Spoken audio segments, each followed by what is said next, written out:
Hey gang, thank you for joining Two Texas Lobsters React, and today we're going to continue our World War II reaction series with Episode 4, The Russians Are Coming, the Soviet Invasion of Poland, World War II, September 22, 1939.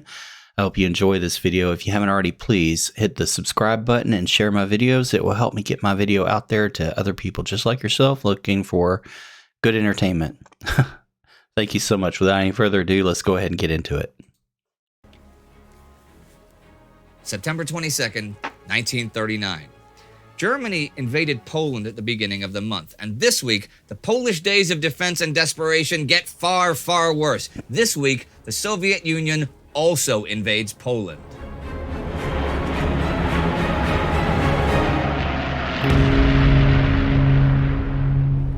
I'm Indy Nidell. This is World War II.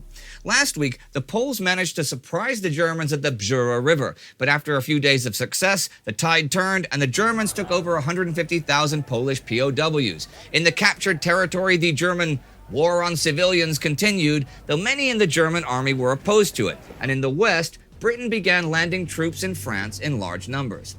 In Poland itself, Warsaw is surrounded by the 16th, but refuses to surrender.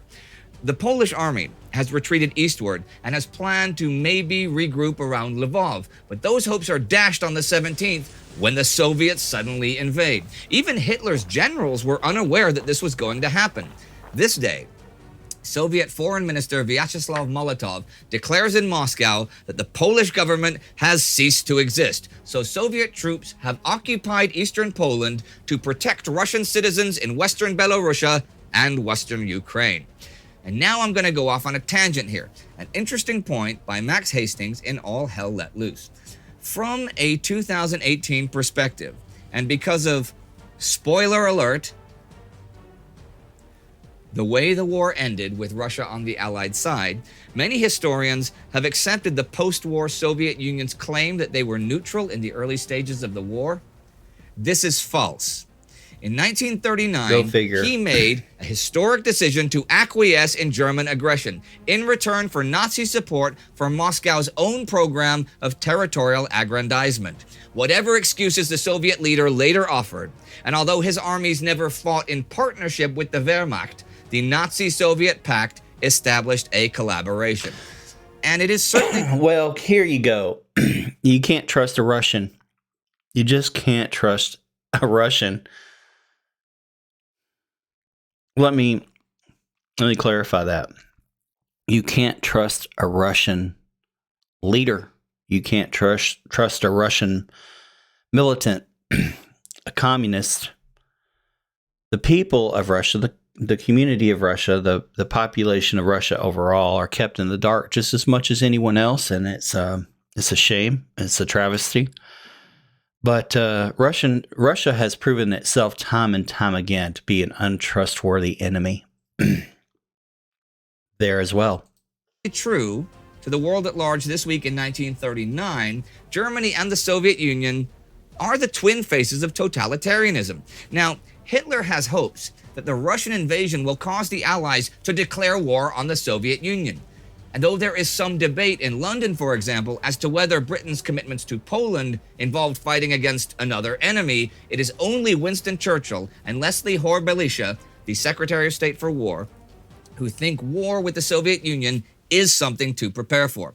The Foreign Office say Britain's Polish guarantee was only in case of German invasion.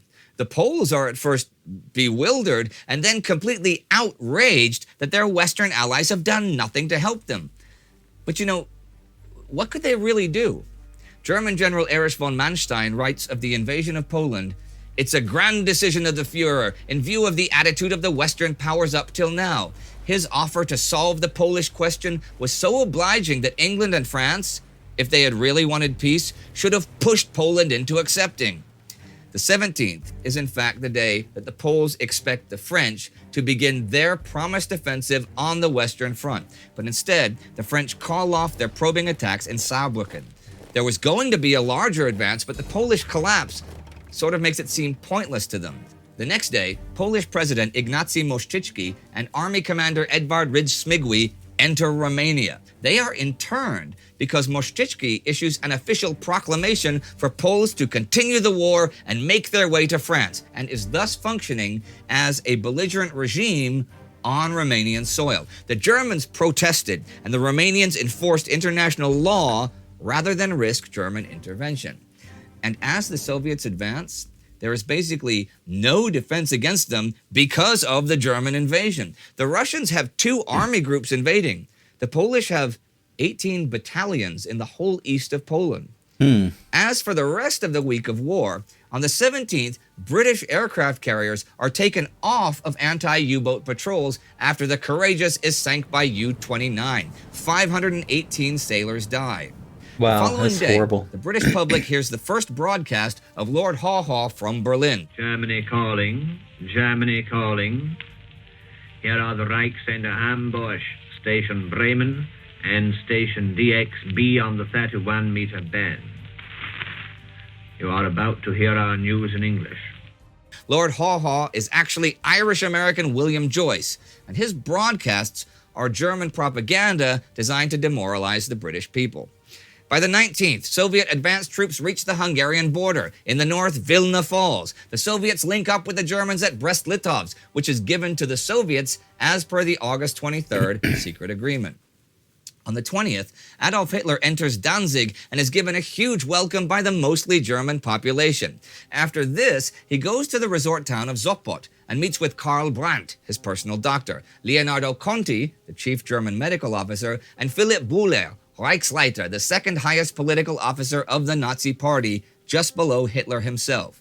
There, Hitler lays out his plans for killing the insane in Germany. He backdates his order to September 1st and gives the green light to give a merciful death to all those who are incurably ill. The organization that will carry out the euthanasia program will be known as T4, and it's named after the address of its center, Tiergartenstrasse 4 in Berlin. Werner Heide, a psychology and neurology professor. That is disgusting.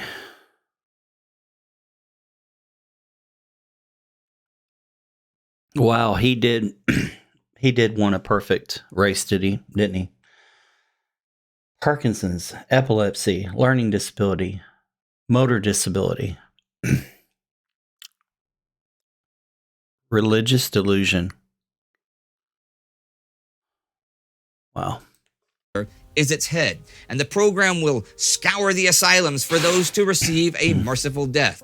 One of the doctors will explain the program like this.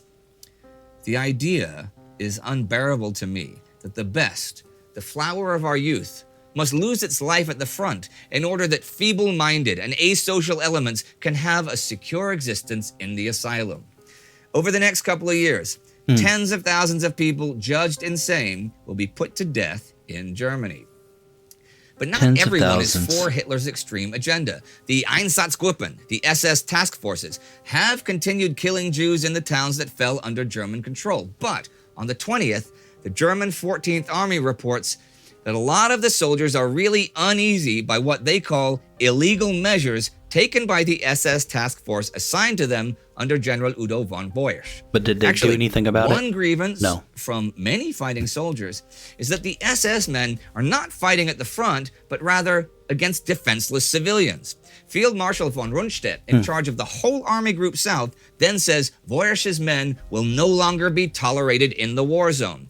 The crisis between the fighting soldiers and their SS counterparts is not going to resolve itself easily. Thing is, Reinhard Heydrich, who had formed the Einsatzgruppen on Heinrich Himmler's instructions, has a more ambitious plan in mind. On the 21st, he has an emergency conference in Berlin with all of the SS commanders of the task forces in Poland. In order to prepare for the ultimate goal, Polish Jews are to be concentrated in a few of the larger cities. Jews not living in those cities and any Jews living in Western Poland are to be sent to them. So Western Poland is going to be totally cleared of Jews. Now, once the Jews are in these cities, they will be limited to one quarter and not allowed to go to the rest of the city. There will even be a council of Jewish elders set up to ensure that all the movement of the Jews happens on time. So they are going to reinstitute the medieval concept of the ghetto. This is a first step towards their final solution to the Jewish question. Of course, the task force killings don't stop because of this. At the end of the week, the Brandenburg Division reached Wlocławek, where they will spend a few days blowing up synagogues, looting Jewish shops, and rounding up and murdering prominent Jews. I've talked about the Soviets in Europe, but what about the Soviet Union in Asia this week? Well, the armistice signed 8 days ago on the 15th between Japan and the Soviet Union goes into effect as this week begins. The fighting between the Soviets and Mongolians on one side and the Japanese on the other had gone on over the summer until the end of August. See, with the threat of war in Europe, Joseph Stalin had wanted to end the Japanese actions from Manchukuo, Japan's Manchurian puppet state. The Japanese, for their part, are worried about the threat of Bolshevik expansion and the fact that the Soviet Union was supplying the Chinese, with whom Japan is currently at war, with T-26 tanks, money, and military advisors. Back in November 1936, Japan even signed the Anti-Comintern, Communist International, Pact with Germany, which Italy and Spain later signed, under which Germany recognized Manchukuo, and after which tension on the Mongolian border grew between Russia and Japan. There were border skirmishes in 1937, and a big one, the Changkufeng incident in 1938. And Japan's Kwangtung army grew frustrated with Emperor Hirohito for not letting them attack the Soviets in force, whom they assumed, mistakenly, would not fight back. However, many Japanese politicians did not want a Mongolian war against the Soviet Union, but the Japanese army, without telling Tokyo, had issued an order to the commanders in the region to act as they saw fit on the spot, without consulting the general staff, hence the fighting all summer and eventual stalemate. By late August, General Zhukov was ready for his surprise attack, which we saw 3 weeks ago ended in overwhelming Soviet victory. During that attack, Germany and the Soviet Union had signed a pact of their own as German troops massed on the Polish border. The Japanese were stunned by the unexpected defeat, and this has far-reaching results. The Chinese, both the communists and nationalists, were emboldened and encouraged by it, of course, but the Japanese army, and those who had favored striking north against the Soviets, now fade from prominence, and those who favored striking south, led by the Navy, can have their day. So this summer series of battles, the battles of Khalkhin Gol, was a major influence on the future direction of Japanese aggression. But Japan needs a morale boost after the loss to the Russians, and this week they begin the first battle of Changsha against the Chinese, which we'll see more of in a couple of weeks. And as the week comes to an end, the Soviets take Lvov, and Romanian Prime Minister Călinescu is murdered by the fascist organization, the Iron Guard. Polish independence has now nearly been extinguished as both the Germans and the Soviets advance, and the Soviets no longer have to worry about the Japanese. And Hitler lays out his plans for putting the insane in the Reich to death.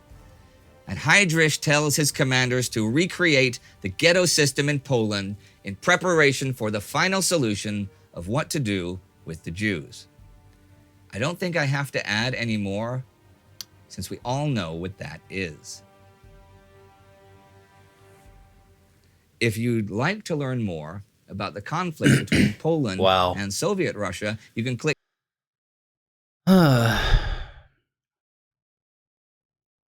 It's a lot going on, and I see it. Same thing going on today. Again, in Russia, you could never trust Russia. But anyway, put down in the comments below what you thought of this video. And this is really a taxing series to watch because, you know, there's so much death and war crimes, and it's a hard one, but very informative. And I hope that you're enjoying it. Put down in the comments below what you think and what your comparison is from then to what you're seeing in the news today and where you think we may go here in the near future. Thank you so much for joining me at 2 Texas Lobsters React, and I will see you next time.